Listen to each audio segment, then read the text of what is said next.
Watch every single episode of the 1966 Batman television series and then talk about it for your listening pleasure. I'm Kendall. And I'm Scott. And today we are watching Batman Episode 5, The Joker's Wild. Originally aired January 26, 1966. Written by Robert Dozier and directed by Don Weiss. Nice. Which are a new writer and a new director. The last 4 episodes have been the same duo. So I'm excited to see what this crew does the same, what they do different. Yeah, obviously we'll get into all of our thoughts more in detail as the show goes on, but like broadly speaking, I think this has been my favorite stories thus far. Yeah, I really liked this one. Yeah. And I guess, we'll get into more specifics as we went, but we're still very early in the show's run. I mean, it's episode 5, but it's essentially the beginning of the 3rd story of the first season of the 3-season show. So we got plenty of episodes left. Yeah, the show has a lot of room to grow and a lot of room to fall. So we'll see what happens. The episode opens at Gotham City Penitentiary. Yeah, one of those like airy California prisons. Yeah, one of the state's busier locations, as the narrator puts it. And yeah, a fun intro to the episode's villain, the Joker. I guess let's talk about the Joker a little bit. Yeah, obviously he's played by Ceaser Romero, our new guest villain, as they're called. They're not guest stars. Everyone knows very famously he wouldn't shave his iconic mustache for the role. They just painted over it with makeup. And I'm watching this on like glorious Blu-ray, so you get to see every single hair, and it's amazing.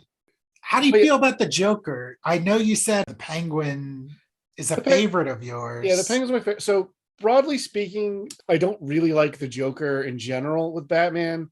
I feel like he's only got a couple of like compelling stories and they just redo them again and again and again and again.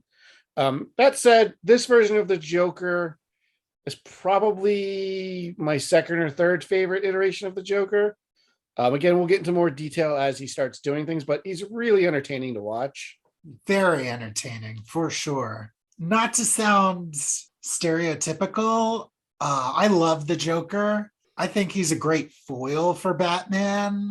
I think the foil thing works when they're more taking Batman and like the Joker in their world more seriously, because like I wouldn't call this version of the Joker a foil for Batman. I'm just speaking in general. Yeah. Right now. So if we take the 89, 90s movies, the Joker is my favorite in those. The Joker's my favorite in the Nolan trilogy. Batman the Animated Series. Batman the Animated, yeah. The Mark Hamill Joker in the animated series, that is my favorite interpretation of the Joker, because they nail like him being scary and him being silly like at the same time. Can't think of a dud episode with him. Maybe the one where he's stinking up Gotham with a trash barge. Yeah, isn't that his first appearance, I think? Maybe. It's one of his early episodes. It's not even really that bad. It's just not a particularly memorable episode of the series. Yeah, but he has so many, Yeah. And in general, like, again, I don't know if we've mentioned it, but like I help run a comic book store in Mays Landing, New Jersey. And like, so I'm constantly inundated with comics and comic related stuff. And the Joker and Batman, broadly speaking, like is always front and center. But like the Joker's kind of like never ending. And like, I get real old of his shtick in the comics and stuff. So I feel like he's gone too often. And like every time they do a new interpretation of Batman, they immediately have to do the Joker in it. Like as much as I loved the Batman, the new movie, like there's a scene with the Joker in it. It's like, well, he didn't need to be here at all. But I don't want to get too much onto, because I did really like this episode. And I do like the Ceaser Romero version of the Joker. Yeah, I mean, for as much as the Joker's played out today, I feel like in the 60s, the superhero medium was still very experimental and I don't know. Maybe they were pushing things in a way that they don't really do anymore with these characters. Yeah, and I get. Don't understand me. I get why people like the Joker, and I know at this time the Joker and the Penguin were the two most popular Batman villains.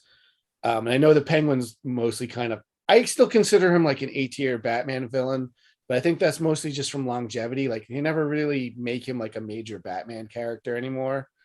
He's usually more of like a side player in most stories, which is the Penguin is my favorite Batman villain. So it's that's sad for me, but I kind of get why. But like, yeah, the Joker he does have that staying power. And in some ways he's at least as iconic as Batman. Yeah, definitely. I mean, at the time of this recording, he's the only Batman villain to have his own theatrical. Where he's the lead character, yeah. He's the Yeah. title character of not just a movie, there's a new one coming out, a sequel. Yeah, so the Joker's definitely his own franchise. Yeah. But the Penguin, isn't he? He's also getting a HBO Max series, right? Yeah. So that's cool. In fact, as of this recording, the Batman One Bad Day Penguin episode came out actually today, while we're recording. It's like he's still around. The Joker's not getting a One Bad Day issue, but like that series is kind of named after like a phrase he said in Batman Killing Joke. Oh, I see. Yeah. So, it's still got his fingerprints all over every issue. But I mean, the Batman's villains gallery is no pun intended, a real murderer's row. I think it's kind of inarguable he has the most iconic group of villains. I would say Spider-Man's number 2, but I do think Batman gets the edge. For sure, for sure. All right. So when we meet the Joker, he's playing baseball. Yeah, they got like an inter prison. Oh, it's not inter prison because it's intra prison, so it's only the prisoners in this prison. Softball game. They mentioned as part of the progressive rehabilitation techniques of Warden Crichton, which is kind of interesting that he's a recurring character. Yeah, I wasn't expecting that, but Yeah, I was very delighted. Yeah, I don't remember him at all. Like, I think it's interesting because there's, at least so far, there's no Arkham. Like, they're all just in normal prison. So it's kind of cool that like we get to know a little bit about some of the people doing this, but like the show seems to like really like liberals, am I right? And their stupid ideas because the characters keep like escaping and doing schemes. Yeah, it's definitely poking fun at prison reform but I believe instead of just locking people up and throwing away the key, we do need to tackle reform and like make people productive members of society again. But that's a whole different podcast. So there's a group of prison officials and police officers in the audience for the baseball game, including what's this guy's name? Commissioner Gordon? No, the other one. Chief O'Hara? Including Chief O'Hara. Yeah. And yeah, despite all these people being here, nobody notices the pitcher switch the normal softball for a ridiculous looking weird softball. So I do have a comment to make about the Joker pitching. So since they're playing softball, you pitch underhanded. So the guy's an underhanded pitcher. Oh, I see. Yeah, I don't think that was intentional because that's how you play softball. But I did think that is kind of amusing. Very amusing. Yeah. I kind of want the show to tell me if the warden's criminal reformation tactics have worked for anybody. Yeah. It would be kind of nice to just like, maybe it works for like the regular criminals and we just follow like the super hardened crazy criminals. Yeah, but I don't know. It just seems very irresponsible to keep doing things like this if it is like 100% ineffectual. Oh, it's super irresponsible. I don't think the softball thing's too bad, but like last episode, he recorded the Penguin like just making schemes and never rewatched the tape. He's just talking about all the crime he's trying to commit when he gets out. Yeah. Well, regardless of Warden Crichton's success rate, the Joker throws his ball and it explodes, blinding the audience. When the smoke clears, the pitcher's mound is It's a sprung spring. He sprung himself from the clink. Yeah. The pitcher's mound was a giant spring all along, and it threw him over the prison wall into they said there was a net or something waiting on the other side. Nobody happened to notice. Yeah, and how did they set that up? I'm going to assume gets explained. I'm going to assume his hench. He's got 3 hench people in this story. I'm assuming they just did it. Seems like we just haven't met them yet, Yeah, but it seems like a lot to like put together. I'll be honest with you. The fact that they even had a throwaway line is fine, because I kind of really just expected like he just got away and that was going to be it. No, me too. I do like so far. So we've met 3 of Batman's most iconic villains, and absolutely none of them have been origin stories. They've all been like I think they all escaped from prison, which is cool because it implies that like Batman's already had like at least one run in with them. But like, I don't need to know, like, we don't need to see Batman throw him into like a vat of acid or whatever his origin would be in this world. Stuff like that. Like, it's fun. Like, we don't see origins for any of the characters, and I think that's fine. We don't need them. Yeah, we definitely don't, especially us here in the future of this show. Yeah. We've seen all of it way too often. But funny you bring up the acid. Mm-hmm. I feel like that's not the case in this show. I don't think so either. It shows the Joker's like skin on parts that aren't his face, and it's not white at all. It's clearly makeup on this version, on this Joker. Yes. So my theory on this version of the Joker is everyone needs a gimmick if they're going to be a super criminal, and his is just, I'm going to be a clown. Yeah. So I'll be honest with you. When did we ever get like, so now I'm thinking about it, did we not get in a quote unquote origin for the Joker until Killing Joke in the 80s? Like, for real? I don't think he had one in the comics at this point. Good question. I do not know. I don't know either. Maybe by the time we get to Joker's next appearance, we'll look into that. Trouble is, I'm gonna have to remember to do that, and I probably won't. But yeah, I don't think he had an origin yet. I don't think a lot of these characters had origins yet in the comics. I think they just kind of show up. Yeah, I don't know. I've not read very much pre-80s Batman. I've read like a couple smatterings of them. I have a couple like greatest hits of like classic Batman. So like I've read like when they first find out like the Penguin's real name, and like there's some stuff, but like none of them were like origin stuff. Huh. Now I'm thinking about, that's kind of interesting. Yeah, these characters, giving them an origin is fine, but it's not necessary. Yeah, it's not necessary. These are criminals with a gimmick, and like all you really like need to know is their gimmick, and you're good to go. Like, that's all you need to follow.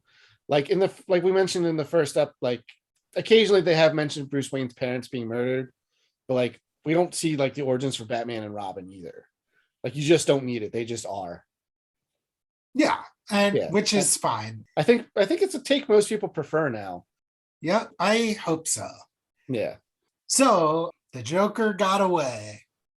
We cut to Wayne Manor, where Dick is practicing piano. Mm-hmm. He's awful.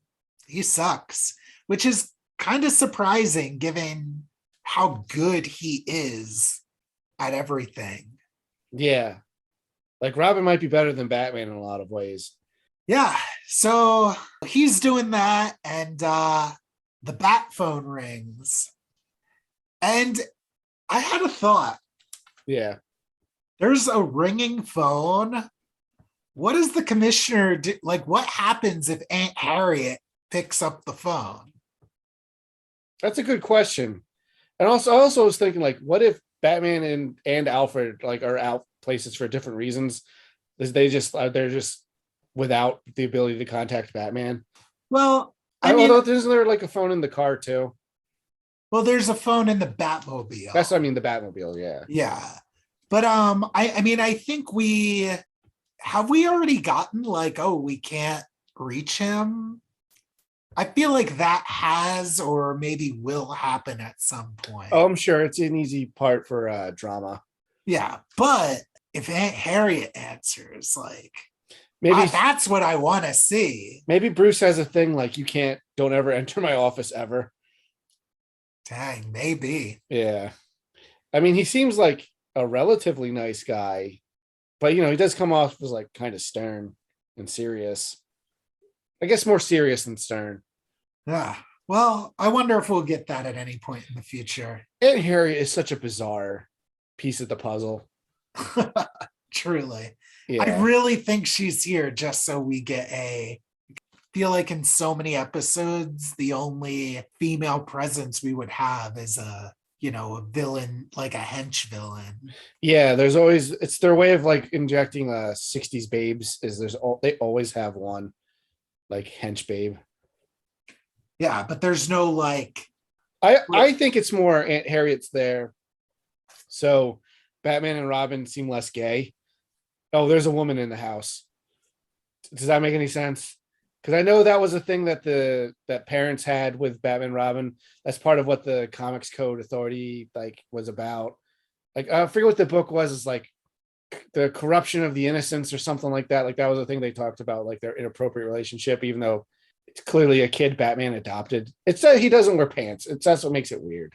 Yeah, Robin not wearing pants is weird, but Yeah, that's what I think Aunt Harriet is there for, which is not a great reason, but like I get it's a different time, Yeah, well, whatever. We may never know. Yeah. So Batman and Robin head to police headquarters where the commissioner shows them a bust that the Joker made of himself in prison.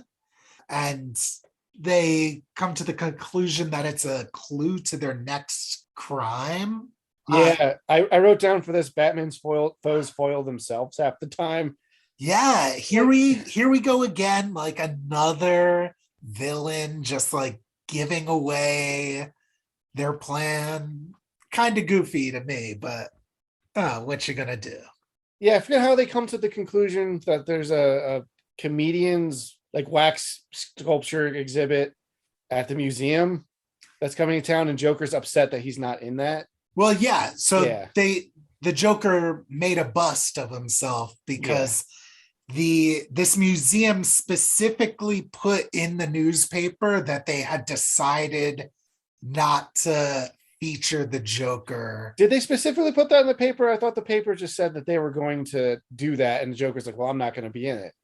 No, they specifically singled out that he's not going to be there. Yeah, why bring him up at all? Like, all you're going to do is make him do what he's going to do. Yeah, they might as well have gone outside and painted a huge target on the side of the building because of course he's coming for you. Yeah.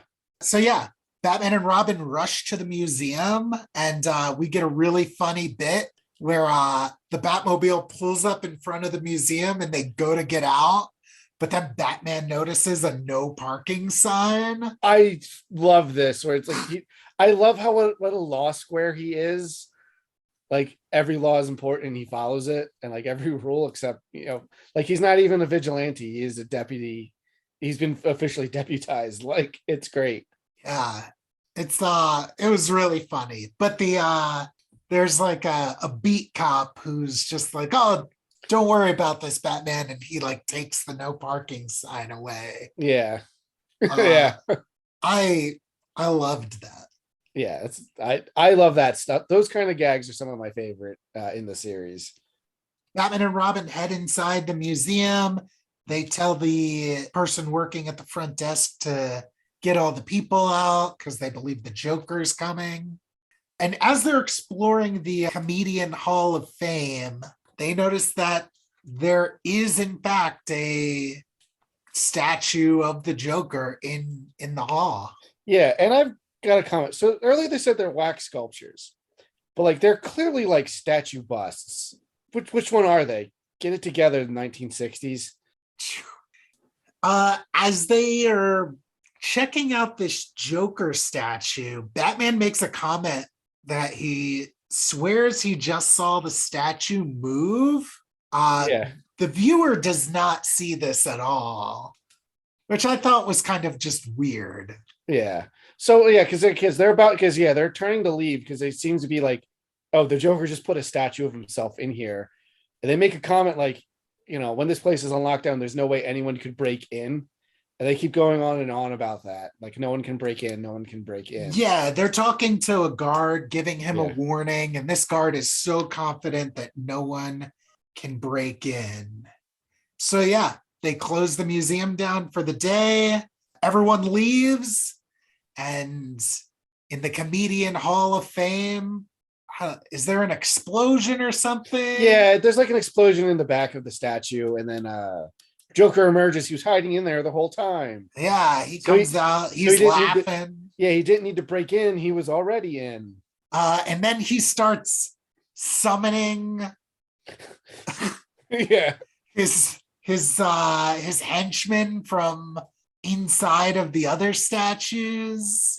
Yeah, it's like W.C. Fields. I forget who everyone is, but they're all like old time. I think Laurel and Hardy. Yeah, it was a pretty fun scene. Yeah. So Batman, outside of the museum, it hits him. He's like, no one can break into the museum, but that doesn't mean nobody can break out. Yeah. Now, meanwhile, they've left the museum and it's all locked up. So Batman now has to break in because he can't get a hold of the guard. And I wrote that, like, how easily Batman breaks in. And they just went on and on about how nobody can break in, and Batman does it in like 2 seconds. Yeah, I think, in the world of this show, everyone who isn't Batman, Robin, or one of the supervillains, everyone's just dumb. Yeah. I'm like very overconfident. For like no reason, like, because there's like super crime all the time. Yeah. Penguin shoots giant umbrella missiles everywhere. But I do like that Joker runs to the labeled Hall of Fabulous Jewels, which is very funny to me. I don't know why. Just that they would have to qualify, like a museum would qualify like with fabulous. And they're putting the jewels in trick-or-treat bags. Yeah, I wrote that down because, as of this recording, it's like late October. So it's like, oh, it's almost a Halloween episode. Oh, yeah. Almost a Halloween episode. Yeah. Which is awesome. But like, I'm excited because we got essentially like an end of story fight scene here. I made note of that. So this is the first time throughout these two-part stories that there was a fight scene in the first part. Yeah, and we got onomatopoeia and everything. We got crack with 2 R's and 2 A's, oof with 3 O's and 2 F's, and thwap with 2 P's over the course of the fight. But I was like, oh, that's cool. It's exciting. I wasn't expecting it. Yeah, I also wasn't expecting it. I wonder if that just has to do with the writer being different, or the director. Maybe that's just what the story called for. I think the story kind of called for it, because I think they needed to have Joker's like scheme foiled, like it was like the end of an episode, to set up like the greater story that they're going to tell over the rest of this episode and the second half. Yeah, so the Joker kind of wins the fight, and he and his henchmen like go to kidnap Batman and Robin, but Batman's just playing possum and uses one of his exploding pellets from his utility belt to stun everyone real quick, and the plan is foiled, but the Joker and his goons do get away. Yeah. So yeah, Batman was being a little sneaky. Yeah. But like, yeah, his utility belt's what, gets him out of this jam. Yeah, so Joker, he's back at his headquarters and he's so angry about this being foiled by Batman's utility belt. So yeah, he gets his own. Yeah, which is just like Batman's utility belt, except it's got a cartoon Joker face on the buckle. It looks awesome.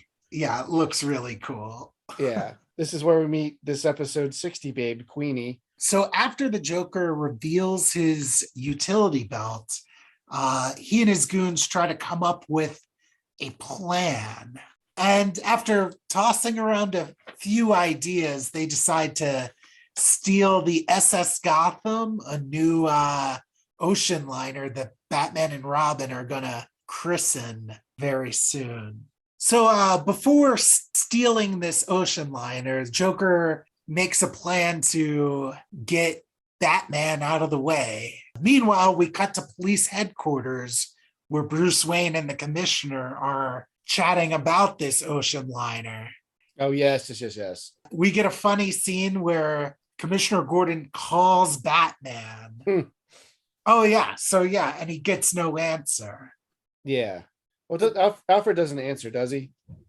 No one answers. Okay. Or does Alfred answer? I don't remember. I think he answers in like, oh, he's not here. He's like, oh, too bad. I wanted you to meet Batman or something. Yeah. Yeah. And then through the window comes this doll. Yes, that's right. Yes. And it's it's like a clown doll. And the commissioner just is completely stumped as to what it is. They're dealing with a loose clown criminal, and the clown doll comes flying through like, oh my God, what could this mean? Yeah. And then instead of like keeping it for evidence or keeping it for Batman, Bruce Wayne is just like, hey, do you mind if I have this? And I wrote down it's because the rich people just get to do what they want. They sure do. Yeah. This was so irresponsible on the commissioner's because you should have been like, I need to summon Batman. I need to get this for him. Like, and Bruce could be like, well, that's fine. I have other things to do, and then go just change real fast. So Bruce takes the doll, and he and Robin are looking it over in the Batcave, and they realize that the Joker's planning to hit an opera. Yeah, I forget how they come to that conclusion. I think they just are thinking about clowns, and that they specifically say that the circus left town like a week ago, so it could only be this opera. Oh yeah, that's right. They said because it's only like a reference. And I wrote down like, could it be a rodeo clown? Like, there's other kinds of clowns. This is the only one in the whole city at this point. But like, they are right. It is Pagliacci. Of course, they're right. Batman and Robin are always right. Unless the plot needs them to be wrong. Yeah. So this opera is going on, and so many people are invested in it. I was shocked that they're like watching it in like bars and stuff. And it's really funny watching this guy pretend to be drunk. Yeah. It's ridiculous. Yeah. One of the bar patrons is just like wasted and crying along with the opera. And like, I don't know what the hell they're saying. It's in Italian. Yeah, me neither. I mean, I know broad strokes what the story of Pagliacci, the sad clown, is. It kind of says everything you need right there. Gotcha. I've only seen the imagery. I have no idea. Yeah, and like, you recognize the main song if you heard it. Gotcha. So Batman and Robin, so sure of themselves, attack this clown. Yeah, just run on the stage in the middle of this live performance. Yeah. And I was just like, wow, like, what if you were wrong? Yeah. That would have been a good joke to play on them. It would have been a great joke. Maybe next time. Yeah. But no, they take the clown mask off and then reveal that he's got a clown face underneath because it is the Joker. Yeah. Great reveal here. I love the way this is shot. Yeah. It's just a close up on the clown mask, and then Batman rips the mask away, and the Joker just is cackling. Yeah. And like, I know you mentioned the Dark Knight earlier. In the opening scene, like, all the Joker and his henchmen have clown masks, but the one the Joker's wearing is this, modeled after this mask. Oh yeah, you're right about that. Yeah, which is really cool. I remember finding out about that like right after the Dark Knight came out. I was like, dang, that's so awesome. Yeah, that's very cool. I'm not going to pretend I knew that. Like, I recognized it right off the bat because I hadn't watched this show in forever by that point. Yeah. I definitely didn't see this episode as a kid. Yeah, and if I did, I wouldn't have put two and two together there. But it's a fun reference because it's the first episode the Joker's in of this show, so this is our first live action version of him, Yeah. That's actually So something to think about. I haven't thought about that with the villains. This is our first live action versions of all of them. Now there were a couple Batman serials before this. were there any super criminals in that though, or was it just I like don't the think mob? Yeah, I don't think it was any like Batman villains. If there were super criminals, I think they were made up for those. I have them on DVD. I should watch them at some point. Yeah, maybe we'll do that for a special episode. Yeah. So anyway, the Joker has some gas that knocks out Batman and Robin. Oh, it's like sneezing powder, so they can't stop sneezing. Ah, yeah, that's right. Mm-hmm. And yeah, because they're having a sneezing fit, they're easily grappled by the Joker's henchmen, and we get the Joker creeping up on the two of them very slowly, threatening to reveal their secret identities on live TV. And that's where our narrator comes back in, and he lets everyone know you got to tune in tomorrow night to see what happens. That's where our episode ends. Yeah. I don't know. I want to say maybe not the most exciting of the cliffhangers so far. It's hard to top the Penguin having Bruce Wayne tied up like on a conveyor belt into like an inferno. But I do like how like creepy the Joker was like sneaking up on them. And like, I don't know if we've made it clear in our discussion, but I really enjoyed this. Yeah, something about like, I dare say the filmmaking like was like of a higher quality. There's more interesting like shots and like camera movements throughout it. Yeah, for sure. Give it up for the director. What's his name again? So yeah, you have the list in front of you, right? Don Weiss. Yeah. Good job, Don. Keep an eye out for it if he does any future episodes of the show. Yeah, or we'll keep an eye out for you. Yeah. So yeah, what did you think of Caesar's performance here? I really like him. I definitely get why like he was like instantly iconic, at least to this version of him. Yeah, so we were kind of saying earlier how, in our Riddler episode, we were like, like Frank Gorshin, his Riddler is so weird. He should have just been the Joker. Yeah, this version of the Riddler gives me big Joker energy. Yeah, but I think the Joker is different enough, and Ceaser Romero does it so good. Yeah, I kind of wanted to bring that up maybe next episode, like what I think kind of differentiates this Joker from this version of the Riddler, because like jokes and riddles are such a fine line, because like they also like originally like figured out what he's doing because like he left a clue, which is a very Riddler-y thing. Granted, it wasn't a lot to figure out, but like, he specifically threw that doll so like Batman would figure out what he's doing here, like because this is a trap for Batman. Yeah. So it's not like it was like a compulsion, like he has to have people he's got to prove he's smarter. So, he's, whatever, leaving bad clues or whatever. Yeah, he's just trying to get Batman out of the way here with this opera. Although, well, I guess he didn't really leave the bust as a clue for Batman. He just made it while he was in prison. I guess maybe it was like a prototype, like so someone can make the thing for him while he's in prison. Maybe just like taking out his frustrations artistically. Yeah. Very healthy way to do that would fit into like the progressive reform kind of things that the show likes to criticize. Yeah, for real. Which is very bizarre. I didn't point them out as they were happening, but we got a couple of holy catchphrases. We got holy red herring when Robin was seeing the statues. I'm realizing that they were just statues. Holy stuffy as they were like stuffing things into their sacks, I think. And then we got holy ravioli, which is, a classic, when they realized there was like a Pagliacci thing because Italian. Oh, Mamma Mia. Yeah.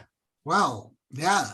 Is this also the first episode or the first time that we get holies in the first part of a story? I'll have to go back to my notes, but I think it's so. Because like we've talked off camera, like I'm surprised there's not as much of that so far as like you remember there being. Yeah, but I feel like it's already kind of starting to slip into the tropes that the show is known for. Which is wild. Yeah, we're only on episode 5 here. It's the third story, you know what I mean? Like, yeah. So yeah. pretty cool. Good episode. We got a fight scene, which is a lot of fun. Yeah. It moved very quick. Yeah, for real. So yeah, I guess next week we're gonna deal with the fallout of everyone in Gotham City learning Bruce Wayne is Batman. Yeah. I guess that's what we're gonna have to do. I guess we'll have to find out. Same Bat Pod time, same Bat Pod channel. I guess so.